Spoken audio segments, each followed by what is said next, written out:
আসসালামু আলাইকুম। আমি রাব্বি হোসেন। আমি প্রিমিয়াম হোমসে কাজ করছি এক্সিকিউটিভ হিসেবে বিজনেস ডেভেলপমেন্ট ডিপার্টমেন্টে। আমি বিগত ৮ মাসেরও বেশি সময় ধরে এই প্রিমিয়াম হোমসের সাথে আছি। তো আমার আ প্রফেশনাল ক্যারিয়ার লাইফের এটাই আমার হচ্ছে ফার্স্ট প্রিমিয়াম হোমস এর মাধ্যমেই আমার জার্নিটা শুরু হয়। তো এটা আমার ফার্স্ট জব। তো এই প্রিমিয়াম হোমসের প্রতি আমার আ শুরু থেকেই আলাদা একটা মানে অন্যরকম একটা ফিলিংস কাজ করে।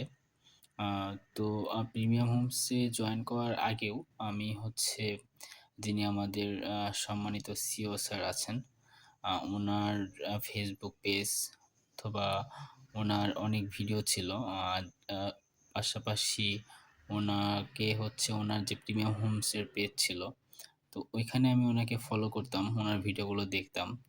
তো উনার হচ্ছে যে ভিশন মিশন ছিল, তো উনার এই বিষয়গুলোর সাথে আমি নিজেকে হচ্ছে আ অ্যালাইন ফিল করতাম। তো এর কারণে হচ্ছে আমি আ উনার প্রতি একটু অবসেসড ছিলাম আরকি। তো এর পরবর্তীতে আ প্রিমিয়াম হোমসে আমি যখন হচ্ছে জয়েন করি, আ জয়েন করার মাধ্যমে যখন কাজ শুরু করি, আ আম স্বাভাবিকভাবে এটা আমার ফার্স্ট জব হওয়াতে আমি আমার কিছু ল্যাকিংস পরিলক্ষিত হয় আমার।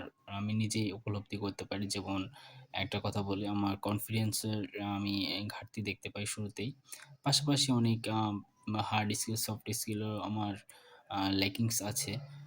সেটা আমি আস্তে, আস্তে ইমপ্রুভমেন্ট যতটা করা সম্ভব আমি করছি। আমি হচ্ছে আমাদের সম্মানিত এমডি স্যারের যে গোল, আ আমাদের প্রিমিয়াম হোমসের যে গোল, আ যে উনি হচ্ছে আমাদের প্রিমিয়াম হোমসকে উনি হচ্ছে আগামী ৪ বছরের মধ্যে আ আ কমি আ বাংলাদেশের নাম্বার 1 কোম্পানিতে উনি হচ্ছে রিয়েল এস্টেট কোম্পানি হিসেবে দেখতে চান।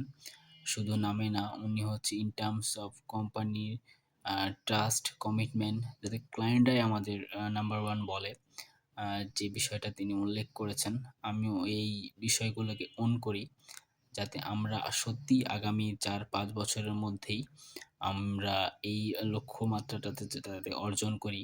পাশাপাশি আমাদের স্যাররা যে আ আ ম্যানেজমেন্ট যে আমাদের টার্গেটটা গোলটা সেট করেছে আগামী ২০২৬ সালের জন্য, শর্ট টার্ম, লং টার্ম যে গোলটা সেট করেছে, আমি এগুলো হচ্ছে উম আমি আ অবশ্যই আমার যে সর্বোচ্চ ডেডিকেশন দিয়ে আমি এগুলোর সাথে এগুলো অর্জন করতে আমি কন্ট্রিবিউট করতে চাই। এস এজন্য আমার যত ধরনের ল্যাকিংস ইমপ্রুভমেন্ট দরকার, আমি সেই বিষয়ে প্রতিনিয়ত আমি হচ্ছে কাজ করে যাচ্ছি যাতে আমার সেই ইমপ্রুভমেন্টটা হয়। আমি সে বিষয়ে এ সবসময় লক্ষ্য রাখছি। তো আমি নিয়মিত হচ্ছে বিভিন্ন আ কোর্স করছি যেগুলো আমি নিজে ফিল করি যে এগুলো বিষয়ে আমার আরো ইমপ্রুভমেন্ট দরকার। আমার ঘাটতি আছে। তো সেগুলো নিয়ে আমি বিভিন্ন কোর্স করছি। পাশাপাশি আমার আশেপাশে যারা আমার প্রিমিয়াম হোমসে যারা অনেক ভালো করছে এখন, ভালো পারফরম্যান্স করছে আমাদের ডিপার্টমেন্টে সেলসে। তো তাদের সাথে প্রতিনিয়ত আমি হচ্ছে পরামর্শ করছি কিভাবে আমি আরো বেটার রেজাল্ট করতে পারি। তো সে বিষয়ে কথা বলছি। ওনাদের অবজার্ভ করছি, ওনাদের পারফরম্যান্স অবজার্ভ করছি, ওনাদের কথা বলা অবজার্ভ করছি। ক্লায়েন্টের সাথে উনারা কিভাবে ইন্টারেকশন করেন, ক্লায়েন্টদের কিভাবে আমাদের প্রজেক্টগুলো উপস্থাপন করেন, কিভাবে ক্লায়েন্টের সাথে নেগোশিয়েশন করেন, ডিল ক্লোজ করেন। এগুলো বিষয় আমি অবজার্ভ করছি যারা আমাদের কোম্পানিতে বেস্ট পারফর্মার্স আছেন, তাদের থেকে আমি শিখছি। ২০২৬ সালে আমি একটা জিনিস খুব বেশি এটা স্ট্রিক্টলি মেইনটেইন করব। যেটা হচ্ছে আমি যে ক্লায়েন্টের যে কমিটমেন্ট দিব, সেটা ১০০% আমি হচ্ছে আ রাখবো। যেমন আমার ক্ষেত্রে কি হবে, আমি যদি কোনো ক্লায়েন্টকে বলি যে আগামীকাল আপনি ১০ টার সময় আপনাকে আমি ১০ টার সময় ফোন করব। কোনো ক্লায়েন্ট যদি বলে আপনি আমাকে ১০ টার সময় ফোন করেন, সেই ফোনটা যাতে কোনোভাবেই মিস না হয়, সেই বিষয়টা আমি খুবই গুরুত্বের সাথে নিয়ে সিরিয়াসলি নিয়ে এটা আমি ক্যারি করব যাতে কোনোভাবেই মিস না যায়।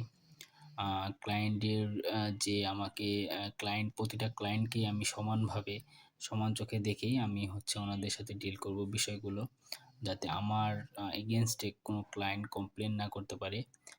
আর আমাদের সম্মানিত ম্যানেজমেন্ট যে ডিসিশনটা নিয়েছেন আগামী ৩-৪ বছরের মধ্যে আমরা নাম্বার ওয়ান কোম্পানিতে যাব। তো সেক্ষেত্রে অবশ্যই আমি একজন সেলস এক্সিকিউটিভ হিসেবে আমাকেও অবশ্যই নাম্বার ওয়ান এক্সিকিউটিভ হতে হবে। না হলে তো আর আমি নাম্বার না ওয়ান না হলে তো আমার কোম্পানি নাম্বার ওয়ান হতে পারবে না। সেই বিষয়টাকে লক্ষ্যমাত্রায় রেখেই আমি হচ্ছে আমার ২০২৬ সালের যাত্রাটা শুরু করতে চাই। তো সকলেই আমার জন্য দোয়া করবেন। আসসালামু আলাইকুম।